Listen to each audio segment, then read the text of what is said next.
রাজধানীর গুলশান বারিধারার কূটনৈতিক এলাকার ফিলিস্তিন দূতাবাসের সামনে পুলিশ কনস্টেবল কাউসারের গুলিতে আরেক সদস্য মনিরুল নিহত হয়েছেন। এ ঘটনায় গুলিবিদ্ধ হয়েছেন জাপান দূতাবাসের এক গাড়ি চালকও। কাউসার নামের পুলিশ কনস্টেবলকে নিরস্ত্র করে হেফাজতে নিয়েছেন গুলশান থানা পুলিশ। শনিবার দিবাগত রাত 12টা 5 মিনিটের দিকে এই গুলির ঘটনা ঘটে বলে এ তথ্য নিশ্চিত করেছে ঢাকা মহানগর পুলিশ।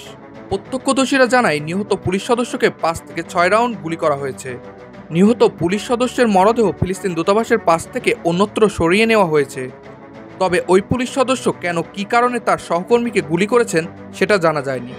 ডিএমপি সূত্রে জানা যায় এই সময় আরেক পুলিশ সদস্য আহত হয়েছেন, তাকে চিকিৎসা দেওয়া হচ্ছে। এছাড়া জাপান দূতাবাসের গুলিবিদ্ধ গাড়ি চালককে ইউনাইটেড হাসপাতালে ভর্তি করা হয়েছে। এ ঘটনার পরপরই ঘটনাস্থল পরিদর্শন করেছেন পুলিশ মহাপরিদর্শক চৌধুরী আবদুল্লাহ আল মামুন, পুলিশের আরও ঊর্ধ্বতন কর্মকর্তা সহ ডিএমপি গোয়েন্দা বিভাগের প্রধান হারুন ও রশিদ, সোয়াটের সদস্য এবং বোম ডিসপোজাল ইউনিটের সদস্যরা।